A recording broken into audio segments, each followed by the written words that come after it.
Olá, pessoal. Para aqueles que não me conhecem, eu sou a doutora Catarina Voz. Atualmente estou como diretora técnica aqui do Multi-Hospital de Florianópolis. Hoje eu vou falar rapidinho com vocês sobre o processo de transição do cuidado, tá? É, a nossa unidade tem alguns processos, né, que já existem, e esse é um deles, é um protocolo institucional de como a gente faz essa transição do paciente que está aqui conosco, do cuidado de um médico, de um enfermeiro, de alguém da equipe multidisciplinar para a próxima equipe, tá bom? Eu vou compartilhar com vocês aqui a minha tela. Pronto. Então, o objetivo dessa capacitação é fazer com que vocês compreendam o conceito e a importância dessa transição segura do cuidado, garantindo a continuidade terapêutica e a segurança do paciente, reduzindo riscos e eventos adversos e padronizando os formulários que já estão disponíveis para essa transição. Então, assim, eu quero conseguir que vocês entendam como é importante fazer e preencher esse formulário da melhor maneira para que essa transição do cuidado ela seja feita de uma forma padronizada, tá? É, quando a gente transiciona um cuidado de um paciente de uma forma equivocada, ou apenas fale o nome, ou a gente já sabe, muitos de vocês vão saber como é que é, né? Receber um paciente na troca de plantão, olha, o fulano de tal, primeiro nome, no máximo sobrenome, eu acredito que seja um quadro de, vamos supor, uma pneumonia, está aguardando raio-x. Essa é a passagem de plantão. Aí você chega, vai avaliar, é um senhor acamado que está dispineico, em máscara e aguardando o raio-x.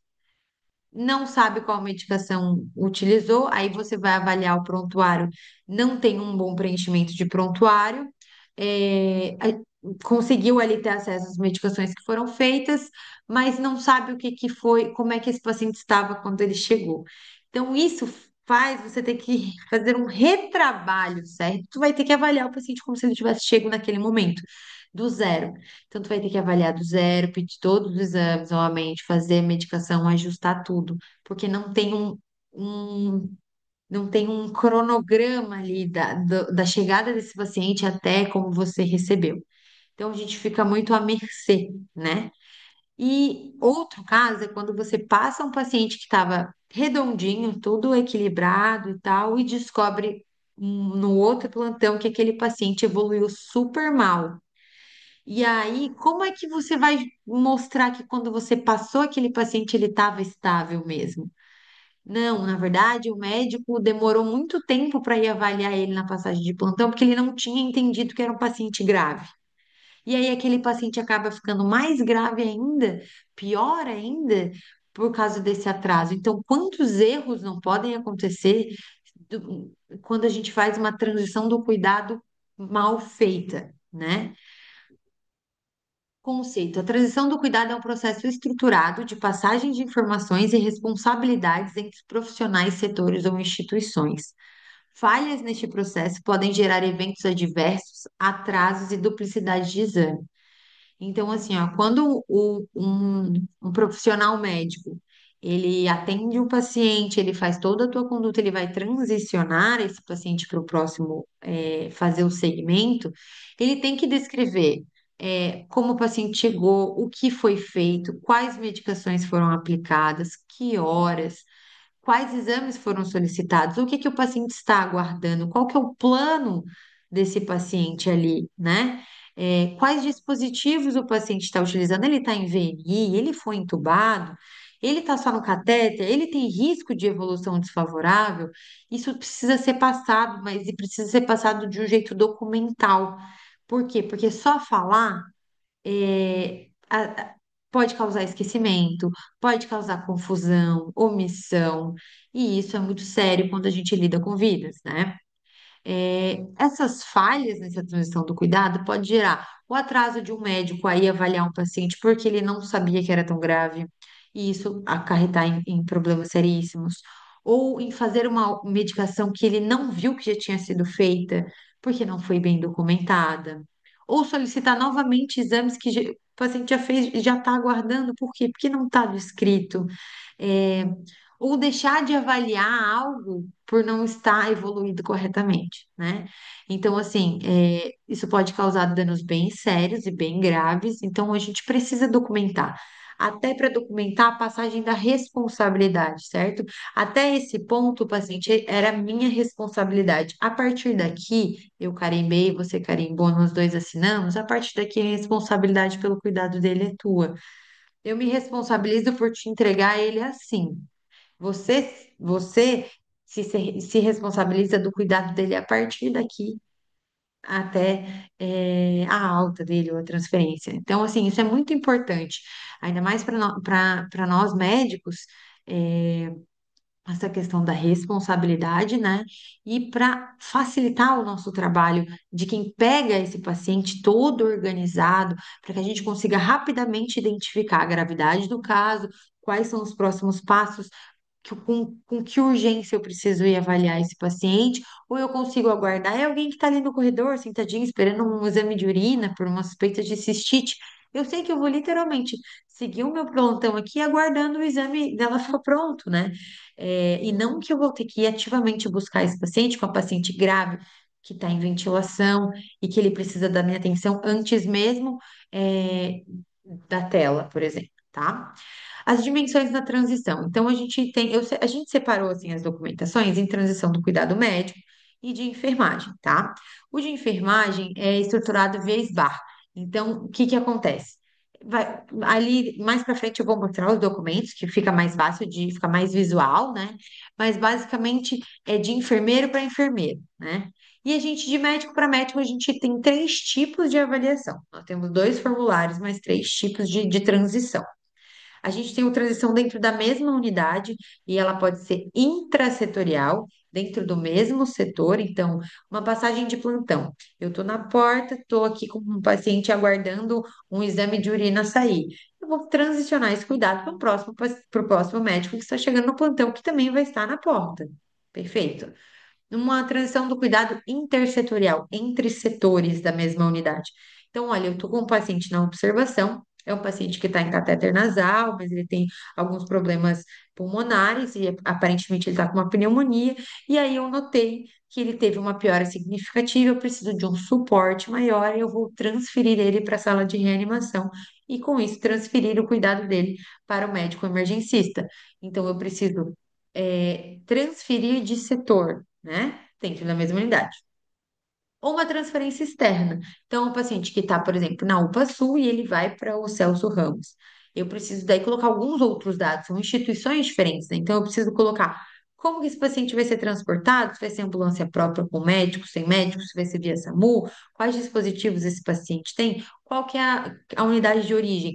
Tá, a gente está no multi-hospital, mas ele está saindo da UPA, ele está saindo do CAPS, ele está saindo do centro cirúrgico, foi uma intercorrência durante um procedimento, ou ele está saindo do SADT, foi uma intercorrência durante o procedimento de endoscopia ou de sedação. Então, a gente precisa saber ali qual unidade de origem, para qual unidade ele vai de destino. Ele vai para o Celso Ramos, mas ele vai para a porta da clínica, para a porta da cirúrgica, para reanimação, ou ele vai ali para maternidade, ela vai ali para maternidade.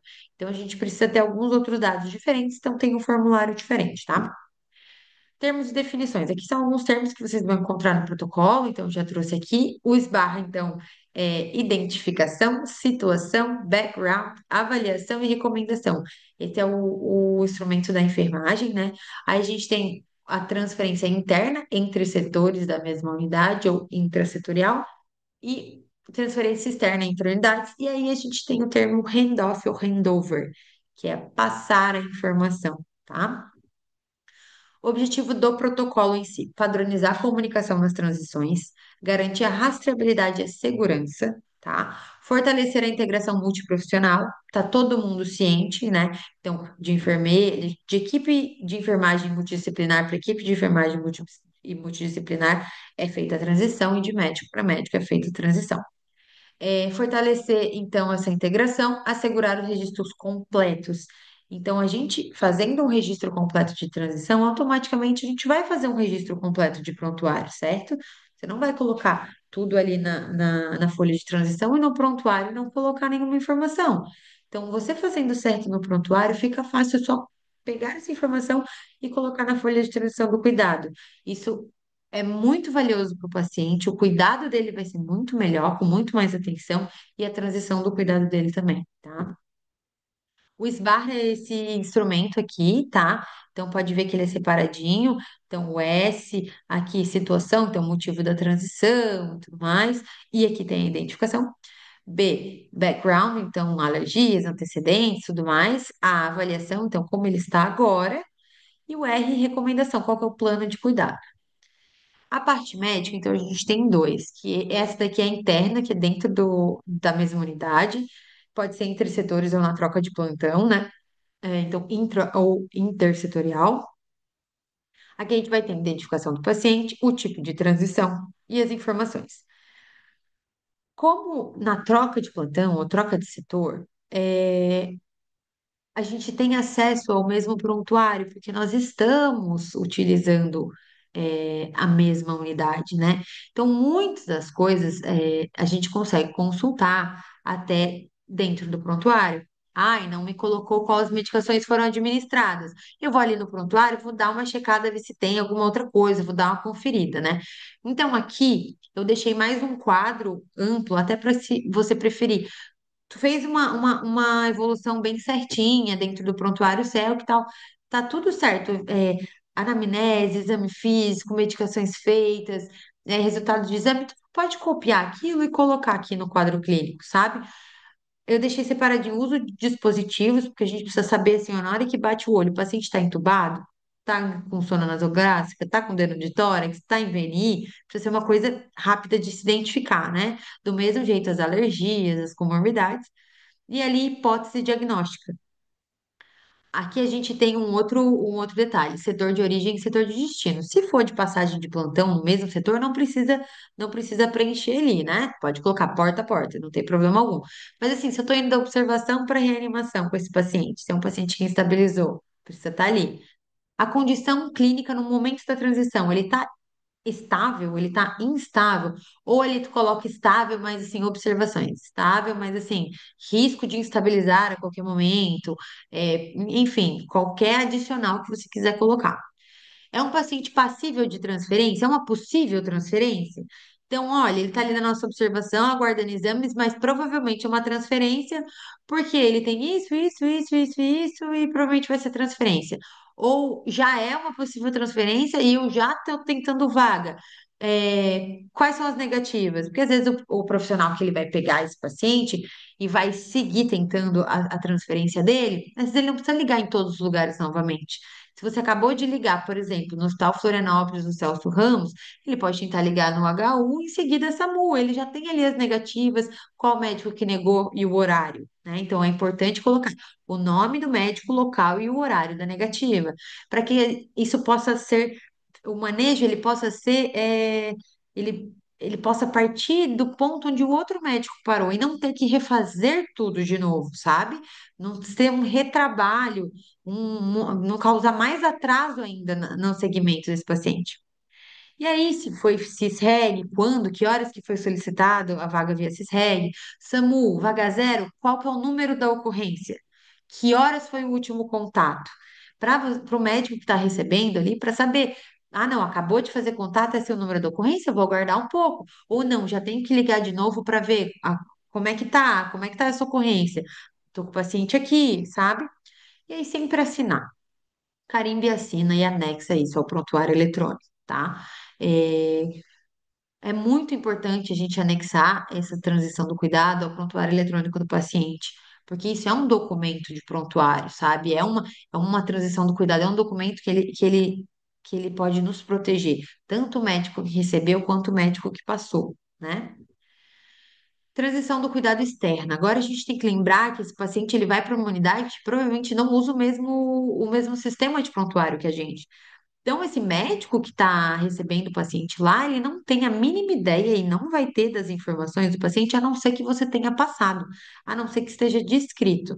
Então, a gente precisa de mais detalhes. E eu preciso disso mais setorizado, porque ele vai receber esse paciente lá e ele vai ler a tua folha e vai ser baseado nisso que ele vai tomar a conduta dele lá. Então, quais são as comorbidades, alergias, quadro clínico, quais são os sinais vitais? A diurese no período que o paciente esteve aqui, se for aplicável, né? Se for algo que precise colocar. Quais resultados de exame? Anexe esses resultados, se for exame de laboratório, manda junto as folhas do laboratório, sabe? Para eles verem qual que é a margem de referência que a gente tem aqui, os limites da normalidade. Uso de dispositivos, tem que estar claro quais dispositivos esse paciente usou. Medicações administradas, o nome, a dose, a via e a frequência. Então, ó, se esse paciente tomou dipirona, por exemplo, se o paciente tomou um Plasil às 18 horas, ele chega lá no hospital com ânsia de vômito, o médico lá precisa saber qual foi o antimédico que ele tomou por último, qual que é o que o médico vai conseguir dar depois, né? Se ele não tiver, isso corre o risco dele tomar dosagem de medicações sem um intervalo preconizado, podem causar sobredoses, né? Então, a gente precisa tomar muito cuidado com isso. A hipótese diagnóstica, né? E o motivo da transferência. Então, assim, ó, tu pode colocar tudo ali, a hipótese diagnóstica ser pneumonia. Por que que tu tá transferindo esse paciente? É um paciente que foi impossibilitado de desmame de O2. Ele não suportou o desmame de O2, ele desatura, e eu não. Mas também não é um paciente para se entubar. É um paciente que está estável, com catéter ali de 2 litros, só que a gente não consegue baixar disso, ele vai precisar de uma internação para desmamar mais a longo prazo. Então, tem que ter uma justificativa de transferir. Ah, uma suspeita de sepsis, uma suspeita de AM, pronto, sabe? A condição clínica no momento da transição. Então, como esse paciente foi transicionado? Ele estava estável, ele estava instável? Isso é uma proteção muito, muito grande para nós, profissionais médicos. Então, esse paciente, ele foi transferido. É, eu vou contar uma história de um caso que aconteceu. A gente tinha uma paciente paliativa na nossa unidade e ela ficou acho que 2 dias com a gente. Ela estava paliativa, ela estava em processo de morte, mas não tinha como a gente ter a noção de quando que ela iria vir a falecer ou não. Já tinha sido assinado todos os termos, a família não queria medidas invasivas, não queria nada, apenas suporte. Ela estava com oxigênio, analgesia e tudo, sinais dentro do limite ali da estabilidade, né? Mas claro, tinha momentos de instabilidade, ela estava em processo ativo de morte. E ela foi aceita num hospital de retaguarda para pacientes paliativos. Perfeito, o paciente saiu daqui, acompanhado da equipe, foi até lá, a equipe transicionou o cuidado. A médica que recebeu essa paciente, ela não recebeu imediatamente, foi só a equipe de enfermagem que recebeu essa paciente, colocou ela no leito, beleza. Horas depois, a gente recebe a ligação que quando a médica foi avaliar a paciente havia vindo a óbito. E isso causou um transtorno, pois a médica diz que se ela não queria fazer a declaração de óbito porque ela não foi a médica que estava junto quando a paciente veio a óbito. Ela não estava junto, ela só viu quando ela foi avaliar, certo? Então, aconteceu um equívoco lá no outro hospital. Não foi a médica que recebeu o paciente, ela pediu para receber, mas ela não avaliou imediatamente. Quando ela foi avaliar, a paciente tinha vindo a óbito, era uma paciente paliativa, estava tudo assinado, a família estava ciente, não houve comoção por parte da família, mas a médica se negou a assinar a declaração de óbito, queria que a paciente retornasse pós-óbito para a nossa unidade, para que a gente assinasse a declaração, pois eles alegavam que a paciente tinha sido transportada em óbito. Grave, né? Uma situação grave, obviamente. Para uma paciente bem paliativada, oncológica, que não precisava de tudo isso, mas a gente não tinha essa folha de transição. Isso foi resolvido, não precisou fazer tudo isso, mas olha o que uma folha de transição do cuidado não nos protege. O paciente chegou lá, a equipe recebeu, a gente sabe, a nossa equipe estava lá, viu eles recebendo, viu eles colocando o O2zinho na paciente, tudo. Era pedir um carimbo e uma assinatura de que a paciente tinha chego assim, que a gente estava tranquilo. Claro, não teve nenhum outro problema, acabou que essa paciente acabou indo para SVO, que acaba causando mais transtorno para a família, se tratando de uma paciente completamente paliativada, né? Mas, enfim, foi uma opção do hospital que recebeu, né, o hospital de destino, mas se acontece alguma coisa em um paciente que não é paliativo, um erro do lado de lá, mesmo que a paciente já está na outra unidade, as alegações, elas não têm, assim, não tem provas, né? Então, assim, como que a gente prova? Obviamente, né, que a equipe que recebeu lá sabia que o paciente não tinha chegado em óbito. Mas como que você comprova que a paciente chegou lá estável? Como é que você comprova isso? Tendo uma folha de transição do cuidado, tendo uma transição da responsabilidade do cuidado da paciente, entende?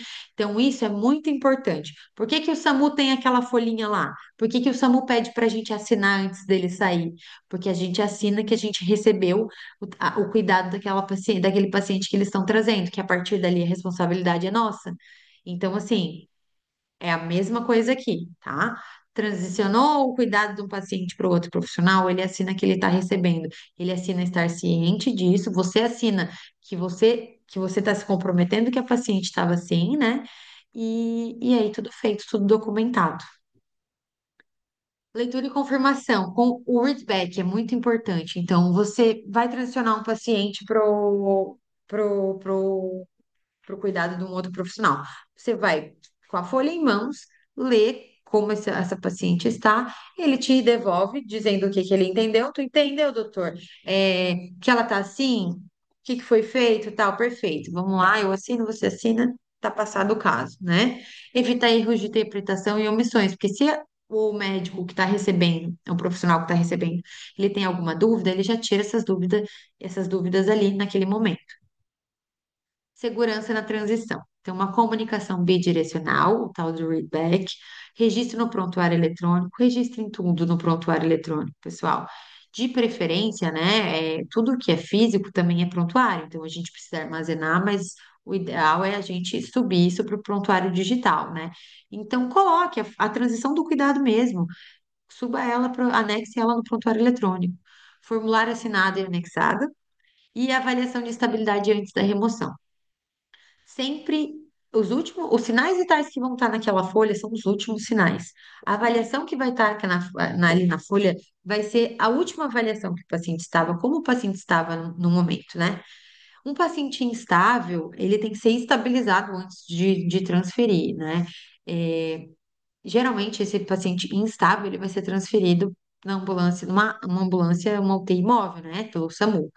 Então, assim, mesmo quando é o SAMU que vai vir buscar, peça para o médico SAMU assinar, do mesmo jeito que a gente assina o deles, para ter aquela garantia da transição do cuidado. Ele vai pegar essa folha, vai ler com você e vai ver como é que tá. Você concorda? O paciente está assim, assinou, perfeito. O cuidado foi entregue. Entregue uma cópia para que ele possa levar para a unidade de destino, né? Que esse é o resumo de como é que o paciente estava. E é isso, a gente tem documentado, a gente tem essa cópia assinada, eles têm a cópia também, né? Conclusão. A transição do cuidado é um ato clínico essencial e de segurança. A comunicação eficaz garante o cuidado contínuo e seguro do paciente. Quem transfere continua responsável até o outro assumir. Se aquela paciente que foi de ambulância, aquela paliativa, se ela tivesse vindo a óbito no meio do caminho, a ambulância retornaria, porque o cuidado segue sendo do médico, do último médico, né? Então, digamos assim, veio a óbito no meio do caminho, perfeito, a ambulância dá meia volta com o médico junto e volta, a gente assina a declaração de óbito aqui, aquela ambulância é nossa, o paciente ainda estava sob os cuidados. A partir do momento que o cuidado ele é feita a transição do cuidado, que outro profissional médico assume o cuidado desse paciente, aí é ele que é responsável pelo cuidado a partir de ali. Só que isso tudo precisa ser documentado. Acaba que a gente está acostumado a não documentar, mas isso é para nossa própria segurança e para a segurança do paciente também, que vai ter um resumo claro da condição dele e vai fazer com que o médico que está pegando o caso dele tenha mais facilidade, tenha mais acesso às informações necessárias para fazer um cuidado melhor, para fazer um segmento desse manejo melhor, né? E a gente, como médico, nos protegemos em dizer até que ponto esse paciente era de minha responsabilidade a partir de quando ele passou a ser responsabilidade do outro profissional, tá? Então, assim, é muito importante, tanto para o paciente como para nós como equipe, tá? E é isso, pessoal. Muito obrigada. Fico à disposição para qualquer dúvida. Tanto o protocolo quanto os formulários, eles estão disponíveis na rede da qualidade ou no Drive da qualidade. Mas qualquer dúvida que vocês quiserem, que vocês tiverem, podem entrar em contato comigo.